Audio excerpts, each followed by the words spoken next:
Be looking at the integral of x e 2x dx, and for this we are going to integrate using by parts. This is one of several different integration techniques that we've learned and can use. So you can use u's, you can use v's, or you can do a and b's.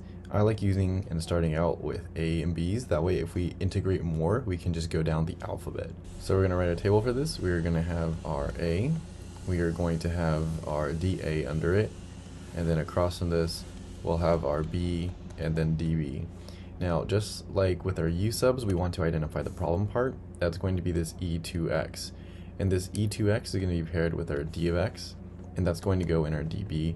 So we have our e2x d of x. That means the only other thing in our a is x. These we can see would combine together, and our b and dA are going to combine together.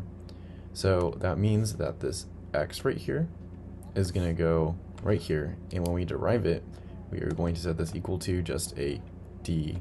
That's all we need.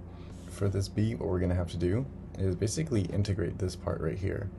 So integrating this, we know our e to the 2x is just going to be e to the 2x, and now we have to have, well, we got to deal with this top part. With this top part, what we're going to do is we are going to take whatever we have up here, and we are going to put it below with the chain rule. Basically, not the chain rule, but for this, just look at the constant. Since we have this 2 here, it's going to be over 2. And we have a plus c, but we're not going to include this here because we are going to do that later. We are mentioning the plus c because we don't have any limits right here. Now, if we wanted to test this, we could. We just need to derive this. So doing that, we have e to the 2x. With our chain rule, we bring the 2 down. The 2's cancel out. That's going to give us this e to the 2x. So this is good. Well, now that we have this, we can start plugging it into our formula. The formula is ab minus the integral of b dA. So you start here, you go here, you go here again, and then you go back here.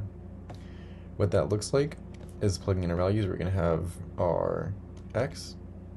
We are going to have the e to the 2x divided by 2 minus the integral of our e 2x over 2 dx.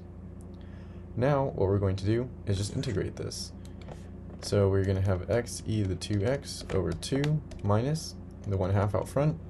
We have this e to the 2x right here, and from here what we're going to do is realize that we have this 2 up here, and just like previously, we have to bring this constant below here.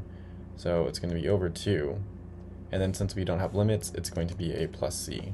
So combining everything together, we have x e to the 2x over 2 minus e to the 2x over 4 plus c.